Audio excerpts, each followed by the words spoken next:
Hey, how's it going, everyone? Welcome back to another radio control journey. Today is another long-awaited, exciting video for me. I've had this for a couple of months, and I just now am getting the time to unbox it and try to put her on the ground.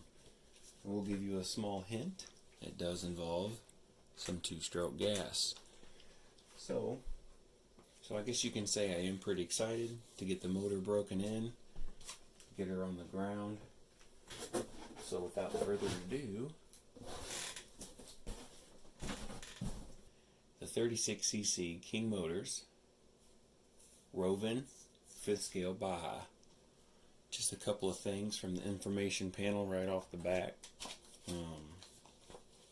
Just want to let you know that if there's any problems, to give them an email, that it's been inspected before it left the warehouse. They do say a lot about the 23 and 30. They don't say much about the 36cc, but the sticker on the motor says 36cc, so I'm going to go ahead and believe that tiny little sticker that there's 36 cc's of power behind that motor. It just gives you some steps for starting up. Fill the fuel tank with 2-cycle oil mixture. Now they have ratio of 25:1. I'll be using more oil for the first couple of break-in tanks. It says turn on the transmitter, then the receiver. This transmitter does have a built-in fail-safe. I'm pretty sure that's what the frequency hopping digital system means. So you're supposed to turn the truck and everything on, but with the motor not started, and then turn the transmitter off, and then the RC should slam on the brakes. Because ideally that's what you want. You don't want it to floor itself when you lose frequency. You want it to slam on the brakes. So that's always a good thing, because back in the day you used to have to buy a little fail-safe with the nitro vehicles, which is what started my love for the hobby, for the rare few people that know. So I will be mixing more oil than that. It says push primer bulb until you see fuel enter the line. Of course, cold starts, choke the engine, and then when you hear it almost run, turn the choke off. Let it idle for a short time before you kill it. You know, just same, I guess you can say, weed eater practices or two-stroke practices.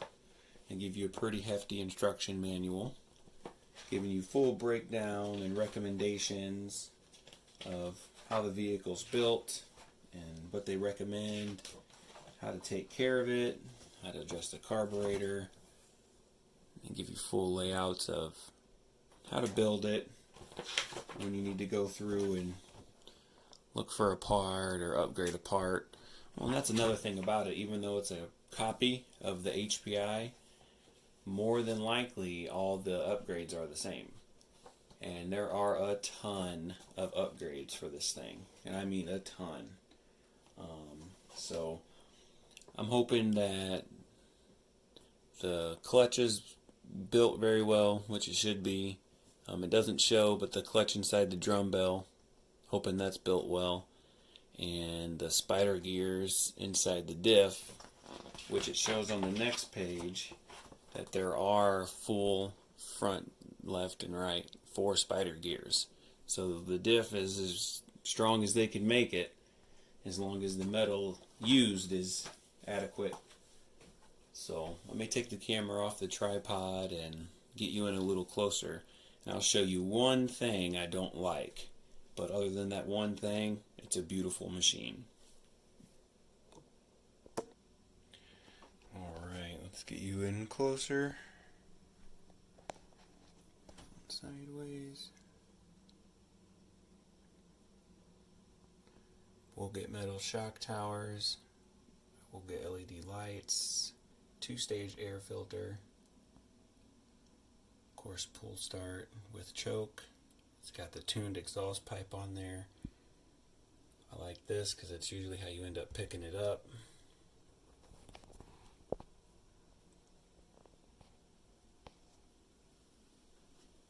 Swing back around the front.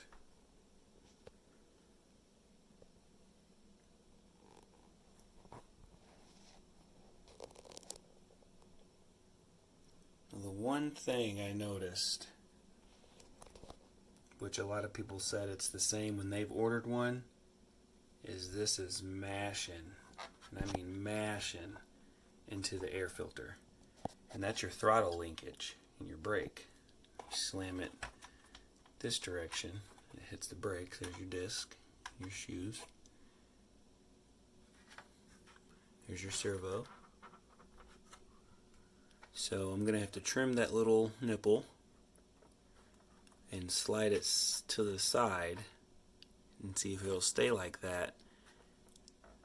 So that way when it twists this way it doesn't mash into my air filter. Not a big problem at all. Roven still did amazing with this machine. Being able to charge the price. I think it was around $486. It's got beadlock tires. Of course I'm going to go through and check all the necessary requirements on an RTR vehicle before I run it. Your wheel will fall off on an RTR vehicle if you don't check it. But build quality is amazing. I can't wait to get it started. I'm probably going to run 3 tanks through it, at least 2, before I sit her down on her own wheels. And I'll probably run a 30-to-1 fuel ratio mixture of full synthetic oil, Lucas. And we're going to go from there.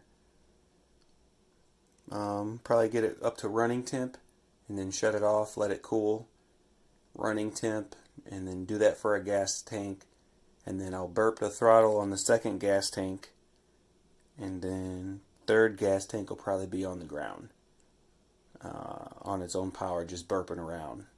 I want to make sure I get that motor seated in perfectly, because I am going to go balls to the wall with this girl. No more nice yard. And the RC room will reek of 2-stroke and oil. So I can't wait. This is my first 5th scale and I'm going to go ham. I'm going to upgrade it and I'll keep you guys posted the whole way. So let's go outside. It's a beautiful day. And let's give her a start and see what this 36 cc's of power sounds like. Well, 36 cc sticker. Who actually knows, right?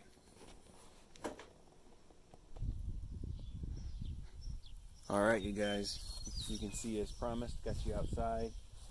We're running a 30-to-1 fuel mix ratio with oil with full synthetic.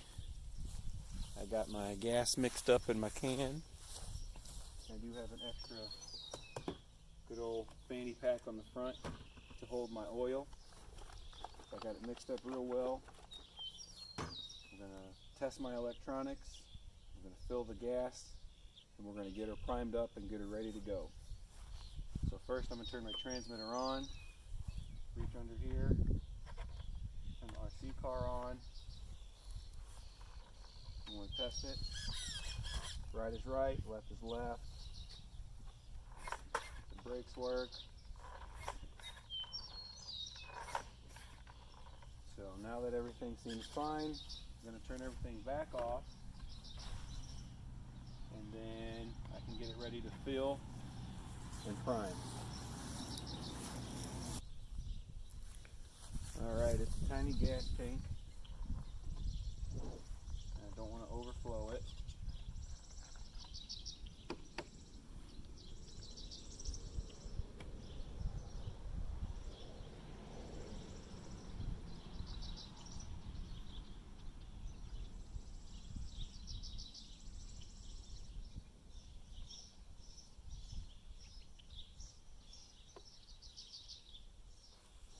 That I spilled 1 drop. That's acceptable. That is acceptable. Double check the electronics. We're going to turn the choke on. We're going to prime her up.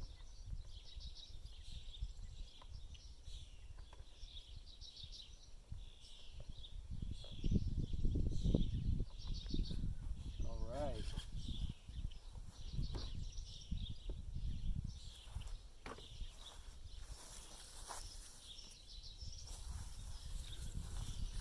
See how many pulls we got to give her before she goes.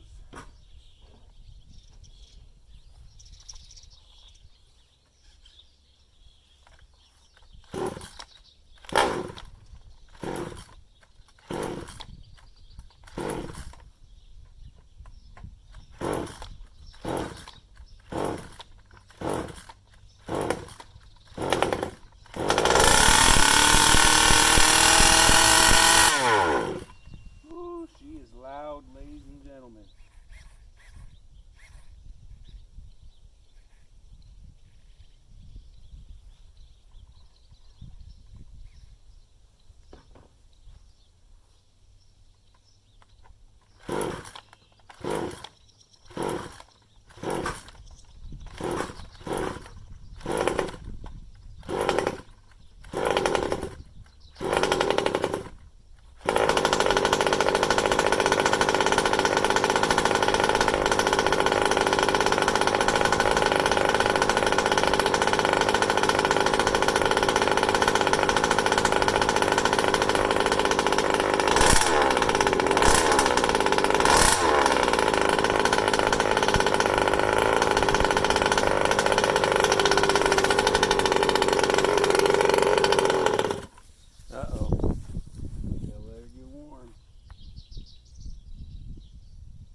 Alright, so basically what I did there was I got it up to about 150 degrees Fahrenheit, and I'm going to let her sit here and chill for about 10 minutes, and then next time I'm going to get her up to probably about 180, which hopefully is running temp, 170, 180, and let it sit there for another 10 minutes.